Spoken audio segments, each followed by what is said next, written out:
જી નમસ્કાર, હું ટીઆર જાદવ. અમારી ચેનલમાં ફરીથી એક નવા વિડીયોમાં તમારું સ્વાગત છે. મિત્રો, તમે બધા મસ્ત હશો, મજામાં હશો.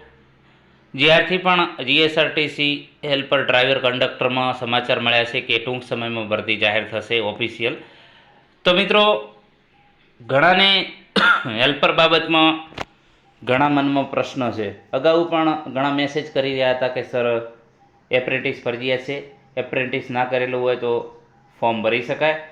તો એના વિશે વિડીયો બનાવેલો છે, ડિટેલમાં માહિતી આપેલી છે. તો એની લિંક આપણે ડિસ્ક્રિપ્શનમાં આપી દઈશું, તો એમાં જોઈ લેજો. હવે આ વિડીયોમાં વાત કરીશું. ઘણા મિત્રો પૂછી રહ્યા છે કે સર હેલ્પરમાં પેપર કોમન હશે કે અલગ અલગ ટ્રેડ વાઇઝ હશે, બધા ટ્રેડોનું વાંચન કરવું પડશે કે શું? તો તેના વિશે આ વિડીયોમાં ચર્ચા કરીશું. તો ચાલો મિત્રો, અહીં તમે જોઈ શકો છો ઘણા મિત્રોએ કોમેન્ટ કરેલી છે કે સર આ એમસીક્યુ ખાલી ફિટરવાળા માટે છે કે વેલ્ડર? અગાઉ આપણે એક વિડીયો બનાવ્યો હતો ફિટર 50 IMP એમસીક્યુ, તો કે સર આ એમસીક્યુ ખાલી ફિટરવાળા માટે છે કે વેલ્ડરવાળા માટે પણ કામ આવશે? Sir technical all trade question paper same જ હોય છે, બરાબર. વેલ્ડરવાળા સ્ટુડન્ટને પણ મિકેનિક ડીઝલ અને એમએમવીના ક્વેશ્ચન આવશે. ફિટર અને વેલ્ડરનું અલગ અલગ પેપર આવે છે સર, બરાબર. તો આ અલગ અલગ ટાઈપની કોમેન્ટો હતી અને મેસેજ આવેલા છે, ફોન પણ આવેલા છે. તો હવે ખાસ જોઈ લો કે કયા એલિજિબલ છે, કોણ આમાં ફોર્મ ભરી શકશે હેલ્પરમાં, બરાબર.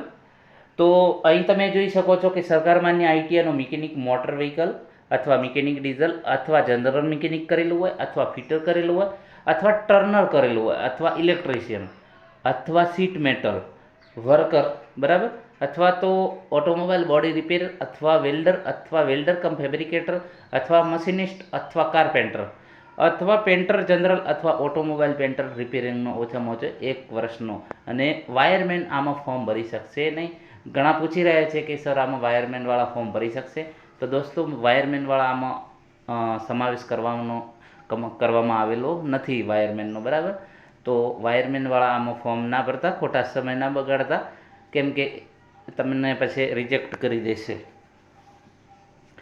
અગ્રતા માટે પણ આપણે વાત કરીએ છીએ કે એપ્રેન્ટિસ છે જે એપ્રેન્ટિસ જે છે એ તમે જે ટ્રેડ કરેલો છે, ફિટર છે, તો ફિટર લખેલું હશે એપ્રેન્ટિસશીપમાં તો જ તમારું માન્ય ગણવામાં આવશે અને એ તમને 10 ગુણ મળશે, 10%, બરાબર. 90% જે તમારો એમસીક્યુ જે લેખિત પરીક્ષાનો અને 10% એટલે કે જે તમારે એપ્રેન્ટિસમાં 80 છે તો 8 ગુણ તમને એડ થશે એ રીતે, બરાબર.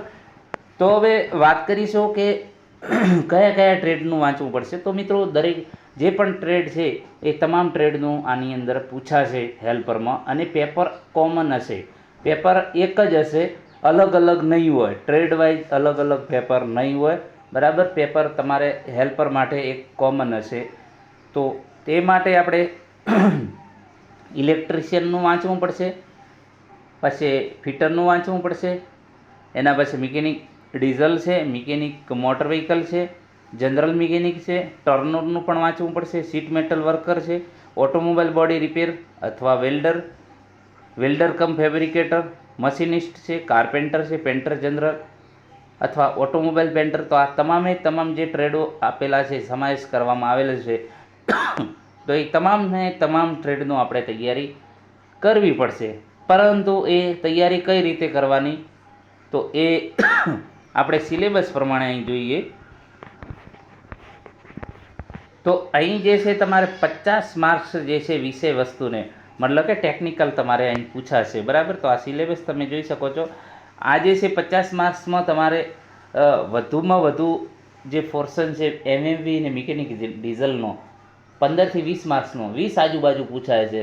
એટલે તમારે વધારે ક્વેશ્ચનો એમએમવી અને જે મિકેનિક ડીઝલ છે, બરાબર.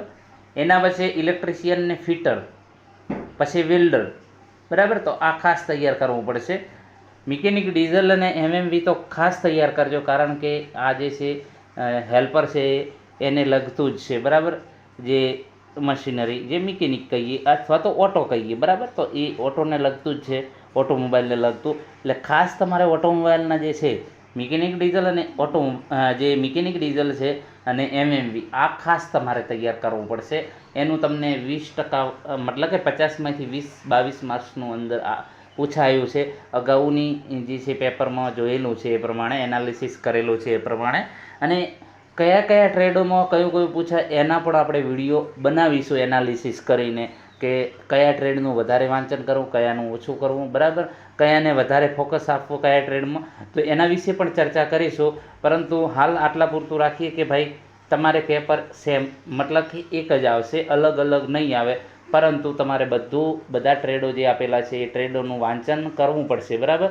હવે ઘણા એમ કહેશે કે સર આટલું વાંચશું તો મતલબ કે ઘણો સમય લાગશે અથવા તો કે સિલેબસ નહીં પૂરો થાય. તો મિત્રો જે ટેકનિક પ્રમાણે વાંચવું પડશે. તમે જે પેપર એનાલિસિસ આપણે કરેલું છે અથવા તો હવે કરીને તમને વિડીયો બનાવીશું, તો કયા જે છે ટ્રેડમાંથી વધુ પૂછાય છે એ પણ આપણે કહેલું છે કે ભાઈ મિકેનિક ડીઝલ અને એમએમવી ઉપર વધારે ફોકસ કરવાનું, પછી ફિટરના છે, ઇલેક્ટ્રિશિયનના છે અને વેલ્ડરના છે. આ ખાસ કરી લેશો તો તમને લગભગ વાંધો નહીં આવે, બરાબર. તો દરેક મિત્રોને ખાસ વિનંતી છે કે પેપર તમારે અલગ અલગ નહીં આવે, પેપર દરેક માટે એક સેમ જ રહેશે. એના માટેના વિડીયો પણ બનાવેલા છે અને પેપર સોલ્યુશન પણ કરાયેલું છે. તો એ પેપર સોલ્યુશન તમે જોઈ લેજો, અને આપણે ફરીથી જે હેલ્પરનું જે પેપર છે એ ફરીથી સોલ્યુશન કરાવી દઈશું, એટલે તમને વધારે આઈડિયા આવે, બરાબર. તો અહીં તમે જોઈ શકો છો કે જે સિલેબસ છે, ગુજરાતી વ્યાકરણ છે, અંગ્રેજી વ્યાકરણ, આ નોન ટેકનિકલ છે, સામાન્ય જ્ઞાન છે, ગુજરાતનો ઇતિહાસ, ભૂગોળ, ગુજરાતના વર્તમાન બનાવો, પછી કોમ્પ્યુટરનો. તો કોમ્પ્યુટર જે છે એ 10 ગુણ તમારે ક્લિયર કરી દેવાના, એટલે એ તમારો ઘણા રોકડિયા માર્ક્સ મળી જશે. પછી ગુજરાતનો ઇતિહાસ છે, ભૂગોળ છે, તો આ પણ રોકડિયા માર્ક્સ છે, એ પણ 20-22 માર્ક્સનું પૂછાય છે. તો એ ઘણો તમને ફાયદો થશે, બરાબર. તો ગુજરાતનો ઇતિહાસ ને ભૂગોળ આ તો કમ્પલસરી કરી જ લેવાનું હાલથી જ, કારણ કે હાલ જે તમે કરશો એ તમને પછી કામ આવશે. બીજું કરો કે ના કરો, બરાબર, ગુજરાતનો ઇતિહાસ ને ભૂગોળ હાલ મંડી જ પડો. જેટલું પણ આપણે પણ વિડીયો ચાલુ કરીશું, ચાલુ કરાવી દીધા છે, પરંતુ હજુ મતલબ કે ગાડી રફતાર નથી ચાલી. હવે સ્પીડમાં આવશે ટોપ ઉપર. હવે 2-4 વિડીયો ડેલીના આવશે, બરાબર. તો એ પ્રમાણે તમે પણ તૈયાર રહેજો. જો અમારી સાથે ચાલશો તો 100% તમે સિલેક્શન મેળવશો, એ આપણે ખાતરી આપીશું. અને દરેક મિત્રોને વિનંતી છે કે મિત્રો તમારા માટે આટલો ફ્રીમાં કન્ટેન્ટ આપો છો, પ્લસ મટીરિયલ, પ્લસ વિડીયો બનાવું છું, તો તમે પણ અમને સહયોગ આપો. મતલબ કે શેર અને લાઈક કરવામાં પૈસાની નથી જરૂર, પરંતુ લાઈક અને શેર કરો. મિત્રો આપણી ઘણા એવું પૂછી રહ્યા છે કે તમે આટલું ફ્રીમાં આપો છો, આટલું મતલબ કે તમામ મટીરિયલ ફ્રીમાં, આટલું સારું કન્ટેન્ટ આપો છો, તો પણ તમારે કેમ મતલબ કે સબસ્ક્રાઈબ ઓછા છે. તો એમાં પ્રોબ્લેમ અમારો છે, કારણ કે અમે આ બધું ફ્રીમાં આપીએ છીએ, પરંતુ જે વિદ્યાર્થી મિત્રો એનો લાભ લે છે તો એનું જે છે લાઈક અને શેર પણ નથી કરતા. એ બાબતમાં ઘણું દુઃખ થાય છે મિત્રો. જે મતલબ કે એક સારો ઉદ્દેશ છે કે આપણે ગુજરાતના છેવાડાના જે વિદ્યાર્થીઓ છે, જરૂરિયાતમંદ વિદ્યાર્થીઓ છે, તો એમને આપણે જે છે ફ્રીમાં આપવું છે. તેમ છતાં જે છે વિદ્યાર્થી મિત્રો શેર નથી કરતા, લાઈક નથી કરતા, એ દુઃખદ બાબત કહેવાય. તો મિત્રો તમે પણ સપોર્ટ આપશો તો આપણે વિડીયો બનાવીશું, નહીં તો પછી એ પ્રમાણે કરીશું, બરાબર.